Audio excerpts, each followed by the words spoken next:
What is going on, Hive Warriors? It's your boy Edward V, and today we're going to talk about the top 3 biggest mistakes that beginners are making when starting intermittent fasting. Continuing the trend from last week where I spoke about things that help newcomers, I want to do that with the Intermittent Fasting Mistake series to ensure that you're starting on the best foot possible. Stay tuned.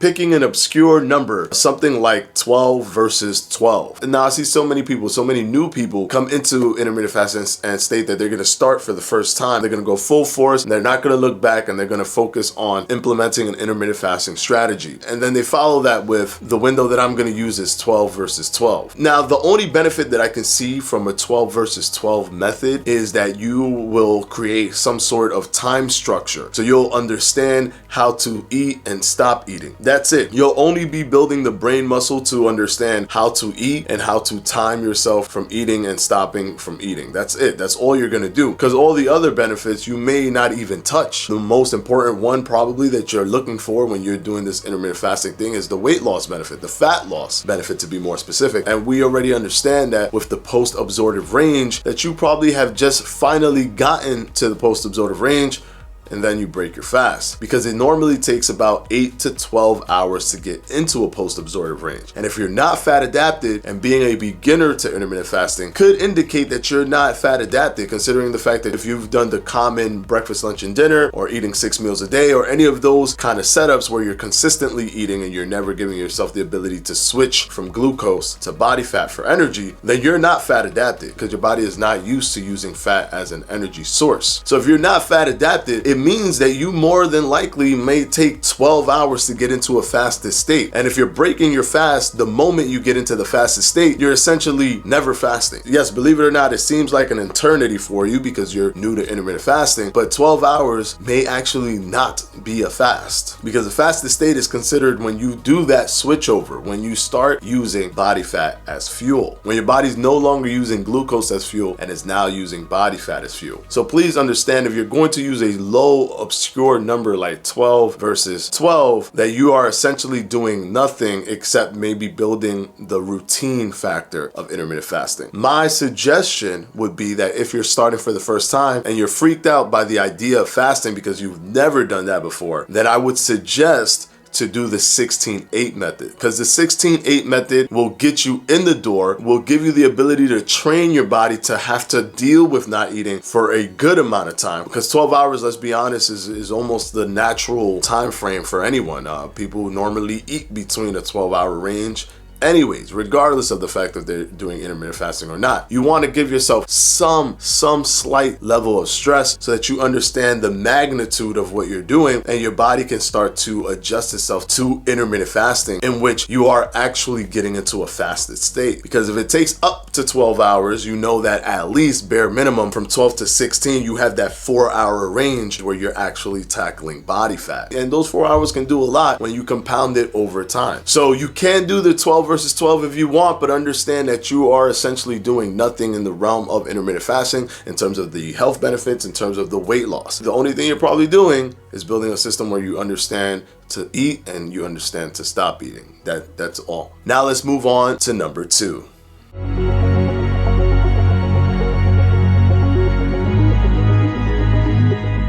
Focusing on what type of food you're gonna eat. Yes, I have other videos out where I'm talking about the mistakes that people are making using the 16-8 method, using the OMAD method, the warrior diet, the big mistakes that intermittent fasters are making. And in those videos, I tackle sometimes specifying the food quality or the food types or the macronutrient type to enhance your intermittent fasting experience. But here's the thing, it's already stressful to be a beginner in intermittent fasting. And I'm not talking about you do keto and then now you're doing intermittent fasting. When you're doing keto, it kind of, they're like brothers and sisters. So keto is training your body to use ketones, and intermittent fasting is training your body to use ketones as well. They're both doing the same things in your body, so your body is not going to be as stressed using body fat as energy if you're doing a keto diet and then you decide to also implement intermittent fasting. That's a completely different story. What I'm talking about is someone who has not done anything at all that requires them switching from glucose energy to body fat energy. Nothing at all. And then the first thing that you're doing is intermittent fasting. So this is truly for the beginner. If you start intermittent fasting and you're like, okay, I'm gonna be super gung-ho, I wanna make sure that I'm eating right, I'm eating all of these different foods, I'm doing all these different things, you are going to stress yourself out, because intermittent fasting creates a twofold system if you're also looking at the nutrition side, because intermittent fasting in and of itself is not nutrition focused. Intermittent fasting is simply just a time window of when you eat versus a time window of when you don't eat. If you have to stress yourself out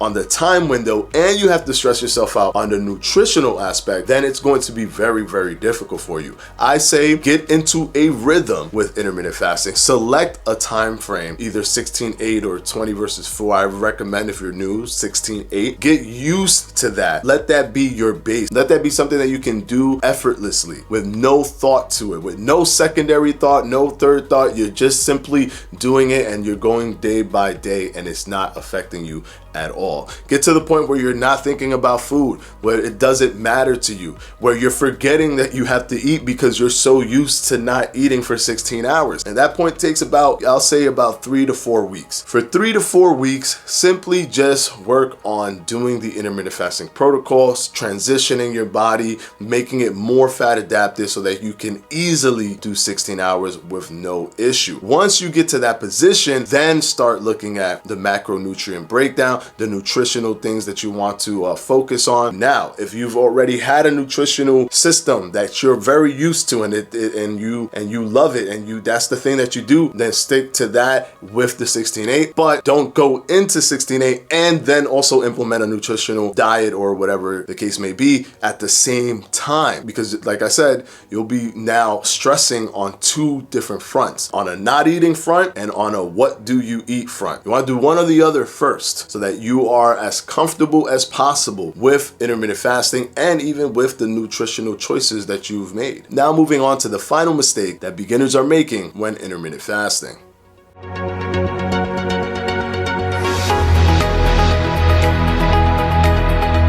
Just picking a random time slot. Now, one thing that a lot of people have a misconception on is just timing in and of itself. I had so many people just tell me, hey, what time do you do? I want to do your time. Maybe your time works better. Or should I do it in the morning? Should I do it in the afternoon? It doesn't matter when you do it. Here's the thing. There are some studies out there, or some research that has been done on time restricted feeding, where you're restricting yourself to eating at specific times, usually based on the circadian rhythm, where you eat in the morning and you don't eat at night. There are some studies out there, but there aren't many. But there are definitely many intermittent fasting studies out there in which time was restricted in different ends and it still had the same benefits. So what I would say to you, so far for right now, the timing matters only if it will impede your lifestyle. So you want to put it in the most comfortable slot possible so that it does not impede anything in your lifestyle. So if you have like a family dinner that you always have to go to, and if you don't go to it, people are going to think you're weird, then maybe put it in the slot where that family dinner will fall into your eating window. If you have 2 jobs and you can only go on break at 1 o'clock, make sure you fit it for your lunch time. Even if it's your day off, you eat at that time frame to continue the consistency, and when you go back to work, you have the same time frame, and then you'll build that rhythm. You want to make sure that you're selecting something based off of your lifestyle, and that means you need to sit down, sit back, relax, understand the scope of what you're about to do, and then look at everything that you do on a daily basis and select the number that's going to best fit your schedule, your life schedule. Because if you can't do that, you're going to fail intermittent fasting. And I'm telling you right now, you will fail. I've seen so many friends and families and even viewers come to me, send me messages because of this. They're like, oh, I did this, but I can't anymore. I had to stop because every time around this time, I I go to the gym and I'm basically in the gym for like a whole hour on my eating window and it's messing me up, then why did you do your eating window during the time when you're going to be at the gym? Shift it further away or shift it closer, whatever it is. If you don't want it to be too far from the moment you wake up, then pull it up. If you don't want it to be too close from the moment you wake up, then push it forward. But the main thing that you want to do is that you want to put it